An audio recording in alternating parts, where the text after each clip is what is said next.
Regardez ça. Il fait beau de ouf. Il fait froid par contre. Bon, en fait, le sujet dont je vais parler aujourd'hui, j'en ai déjà parlé il y a 1 an et demi. Donc je me rafraîchis un peu la mémoire en regardant ma propre vidéo pour me rappeler de ce que j'avais dit.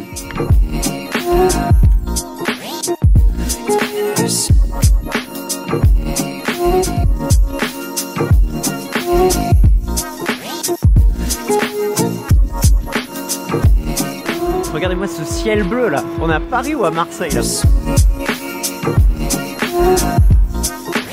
Alors, en gros, il y a à peu près 1 an et demi, un peu plus, quand j'étais à New York, j'avais sorti une vidéo sur le FOMO, la FOMO, The Fear of Missing Out.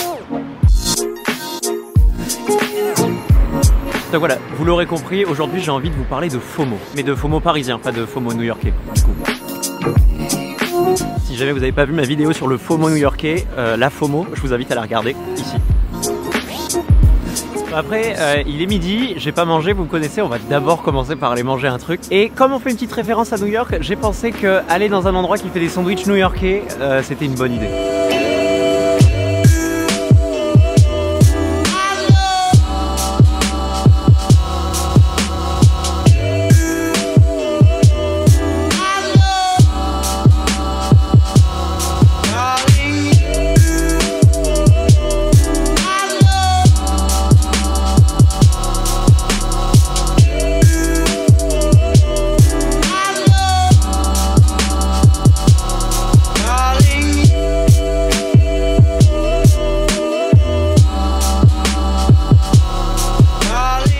De ce que c'est ce bâtiment, mais improbable, on se croirait à Brooklyn.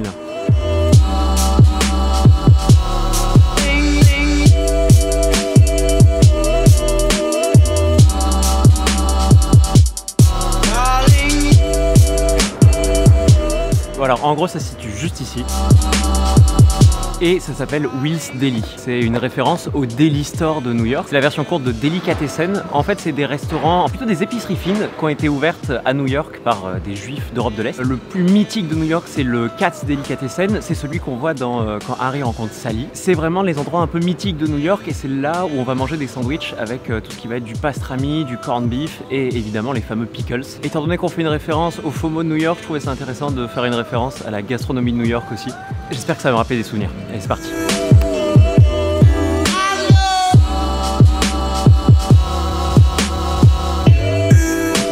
Merci beaucoup. Let's go, allez, on va manger.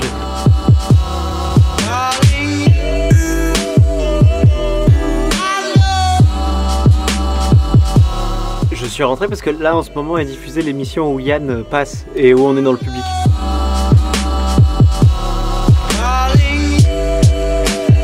C'est Yann, c'est Yann.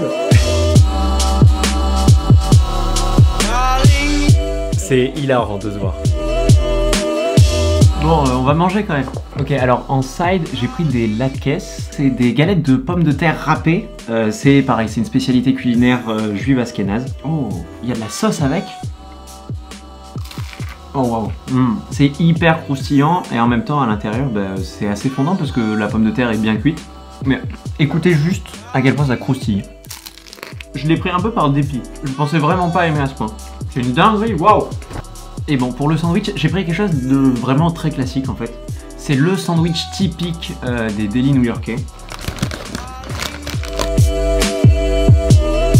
Donc c'est un sandwich relativement simple. En gros, il est bourré de pastrami. Il y a évidemment des pickles, de la moutarde américaine. Et le pain, c'est un pain assez classique, mais c'est un pain au levain. Donc vous voyez, il y a ce petit goût un petit peu d'acidité qui est typique de la fermentation du levain. J'espère, en fermant les yeux, que je me retrouve à New York.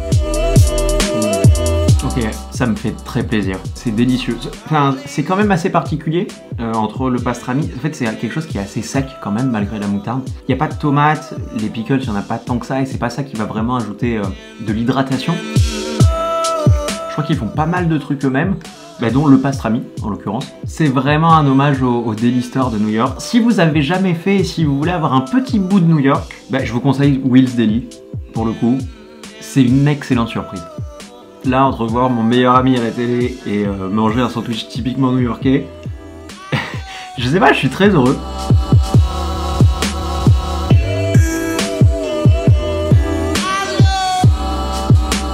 avait un tournage, je pouvais pas tourner là où j'avais prévu de tourner. Bon, ça va faire 7 semaines que j'habite à Paris, donc ça va, je commence à avoir mes habitudes et c'est pour ça que j'ai ce ressenti de FOMO.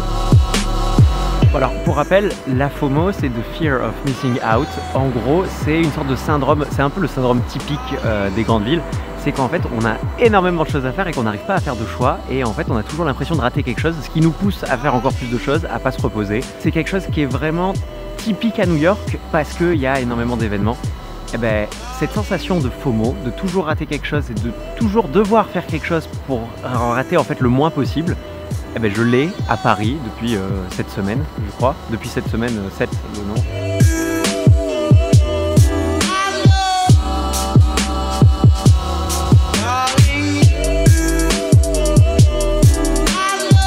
Bon, alors là, juste au-dessus de moi, c'est le pont Neuf. Alors contrairement à son nom, c'est le pont le plus vieux de Paris. Il date du genre fin 16e siècle et il relie la rive droite à l'île de la Cité. Magnifique. J'adore Paris. Évidemment, le FOMO que je ressens ici à Paris, c'est pas le même que je ressentais à New York. Déjà, il est beaucoup moins fort. Bon, déjà, il y a 8,5 millions d'habitants dans cette ville. Il se passe toujours quelque chose et il se passe 1 milliard de trucs, mais en même temps dans la rue. Vous pouvez juste prendre une photo, vous allez voir 200 personnes, 200 histoires différentes. Il y a des événements partout, il y a des rooftops, il y a des soirées.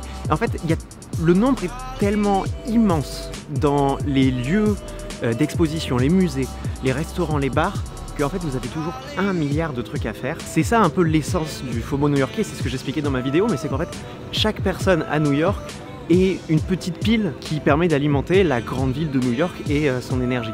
Et c'était le côté un petit peu mesquin, enfin malin de la ville, c'est que justement en fait elle aspire notre énergie pour s'en nourrir, mais c'est ça qui fait en même temps toute sa beauté.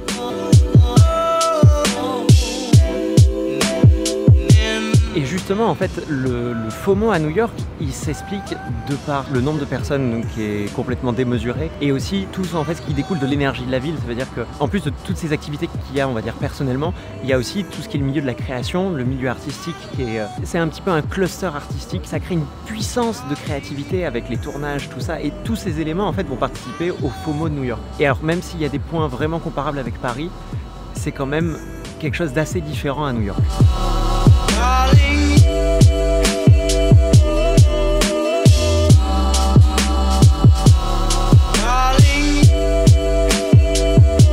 Je suis au bout de l'île de la Cité, en fait il y a un seul pleureur et juste derrière moi là-bas, on le voit pas avec la lumière, mais c'est le pont des Arbres, c'est le pont où il y avait tous les cadenas avant.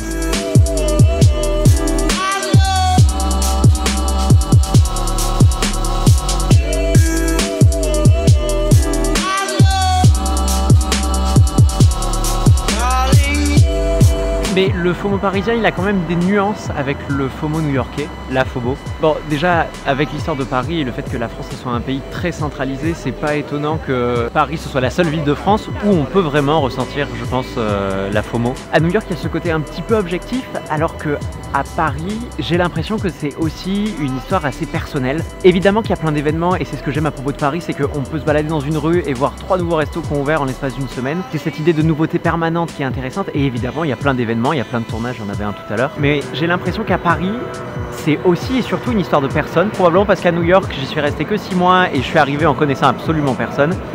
Là, étant donné que ça centralise un petit peu toutes les activités commerciales, entrepreneuriales, universitaires de France, je retrouve plein de personnes et j'ai l'impression de ne pas avoir le temps à consacrer à tout ce que j'aimerais faire tous les soirs. J'ai l'impression que je pourrais voir 1 milliard de personnes, que j'ai 1 milliard d'endroits à essayer, de bars, de restaurants. Et en fait, on ressent cette culpabilité de rester chez soi. Les 3 premiers jours de cette semaine, je les ai passés chez moi tout seul parce que je savais pas quoi faire et parce que je trouvais rien à faire qui me plaisait concrètement. Et aussi très probablement parce que j'étais fatigué, parce que ça fait 7 semaines que je fais qu'enchaîner les choses avec les cours, les vidéos, tout ça. Mais je le sais, c'est ce qui me plaît. Mais l'air de rien, c'est que j'ai quand même ressenti une culpabilité horrible et je me suis pas reposé pendant ces 3 jours. J'ai beau n'avoir rien fait, j'ai culpabilisé et j'ai pas pu me reposer pleinement. Parce que cette ville, Paris, elle a un truc, elle a une sorte d'énergie. Rien à voir avec New York, c'est beaucoup plus dans la douceur, c'est moins brut. Je dirais qu'à Paris, c'est peut-être pas la peur de rater quelque chose, mais c'est l'envie de ne rien rater. Et c'est ça que je ressens depuis que je suis ici et c'est pour ça que je fais autant de choses et que j'arrive pas à m'arrêter. Il y a peut-être aussi le fait que je suis à Paris seulement pour quelques mois. Début février, normalement, je partirai à l'étranger, je sais pas encore où. Donc je retrouve un petit peu ce côté que j'avais eu à New York où j'ai un peu cette vie à durée limitée, ce CDD parisien qui me pousse parce que je sais pas si je reviendrai à Paris dans ma vie et ça me pousse à faire des choses sans cesse. C'est un petit peu tout ça qui contribue à ma FOMO parisienne.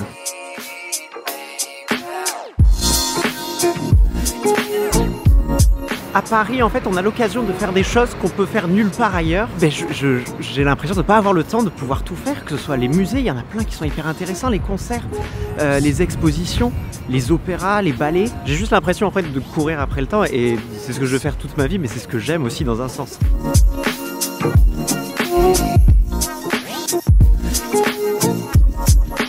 Et c'est dur à vivre cette course contre la montre permanente, c'est pour ça que je me suis fait tatouer ce Now sur mon poignet. En fait c'est le revers de la pièce, de tous les côtés positifs que j'aime dans la vie, dans le fait de vivre dans les très grandes villes. Donc c'est comme ça, il faut du positif, il faut du négatif, mais en tout cas c'est ce que j'aime et c'est ce qui me rend heureux, même si c'est ce qui me fatigue. Mais comme je l'avais dit dans ma vidéo il y a 4 semaines, je préfère mourir d'épuisement que de mourir d'ennui.